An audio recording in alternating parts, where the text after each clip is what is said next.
It all started in 1998. Funkos had become the hot toy in the market. When the franchise Big Boy didn't have a bobblehead, someone asked permission to make one, and that became the long line of wacky wobblers. Then the popular bobblehead changed into another toy called Pop Funkos, originally with heads that bobbled. However, as of 2020, only Marvel and Star Wars characters only have that characteristic. There's over 6,000 made, and most definitely more to come. For Windsor, Ontario, they have a rather large community of collectors, even for such a small city. Just find out for yourself. I'm Brienne Renault, and I am 19 years old, and I'm a Pop Funko collector. I'm Jeff Kavanaugh, and they call me the King of Pops. Hey, this is Sean Kuzno, and I own Rogues Gallery Comics, and here you can get Funkos and many other things. I've been collecting toys since 1998, but I started collecting Funko Pops 4 years ago. I actually got one as a housewarming gift when I bought this house. Initially, I didn't like Funko Pop figures when they first came out. I saw the Simpsons ones at the mall, and I thought they looked stupid, and I never collected them. And then someone bought me a Ric Flair from Target, and I guess that started my collection. As of right now, I think I have 426 with another probably 20 on the way, I would say. When the Funko Pops first came out, like here's an example of an older one here.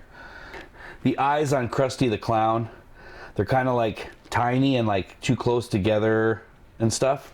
Whereas now on like Mr. Rogers' Neighborhood, like Mr. Rogers, his eyes are like, I don't know, more normal to like where a person's eyes would be, I guess. This is like my prized pop in my collection. This one is the Kiss Demon.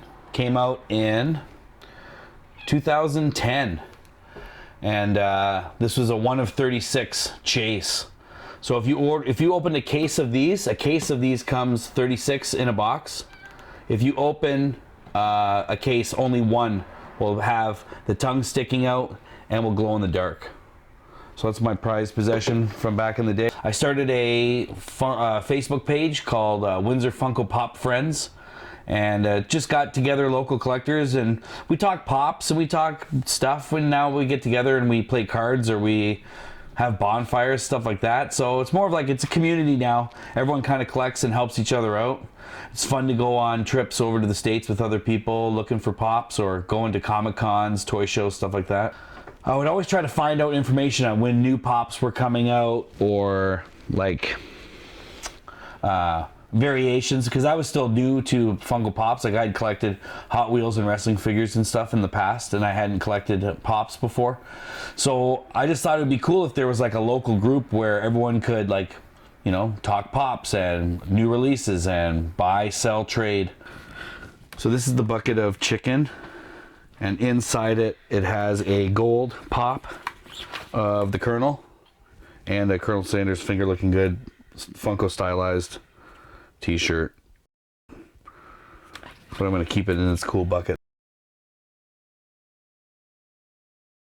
Some pops, not all, but some, if you turn them over, I do this to open my pops, by the way, so I don't ruin them. I just turn a credit card in there. We'll have a hidden message on the inside flap. So Prison Mike says, gruel sandwiches, gruel omelets, nothing but gruel, plus all you can eat your own hair. And it's all got lines from The Office on it.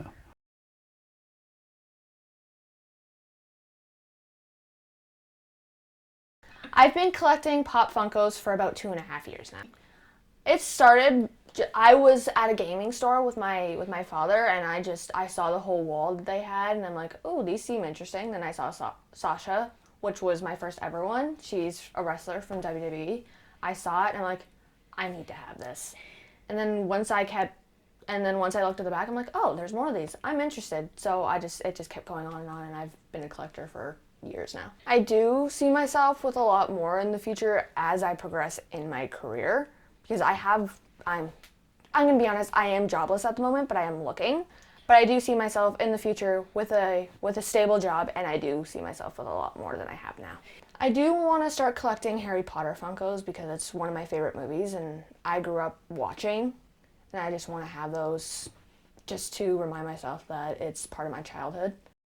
And I also just want to start collecting random little ones, like music, shows, stuff like that. I would definitely like to see some of my favorite band, Motionless in White, made because they're becoming a lot more popular and mainstream than they have before. Just having them would just remind me that they're like one of my favorite bands and their music has been there for me for a long time. Honestly, you can never have too much of these things. Honestly, if it's your passion and you love collecting them, there's no number on how much you can have. Don Kuzno is the owner of Rogues Gallery Comics, a local comic book shop that sells not only comics but Funkos.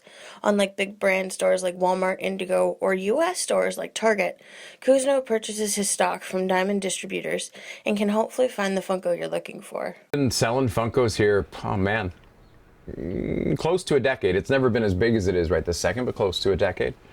They're openable and you can put them back in the box without mangling or destroying the box at all. Makes them both a toy and a collectible. Books are meant to be read, toys are meant to be played with. Now, I got little girls in here all the time, little boys in here all the time picking up their favorite character because it's a cheap, affordable toy for most people, you know. $10 for a pop isn't as horrible as spending $35 for an action figure these days. And the littler guys, no sense in giving them an action figure. They're not enjoying it as much, right? So Pops are a nice starter for the collectors out there that are just getting in. I have people all the time telling me that this is the Beanie Babies of the 2000s, right? Mm-hmm. That's not the case. If the Beanie Babies had a Batman Beanie Baby, it would still be worth hundreds of dollars. Because they didn't have licensing, there was no long-term longevity to that. Nobody wanted to go back and collect. But pop figures are a little bit of everything, right?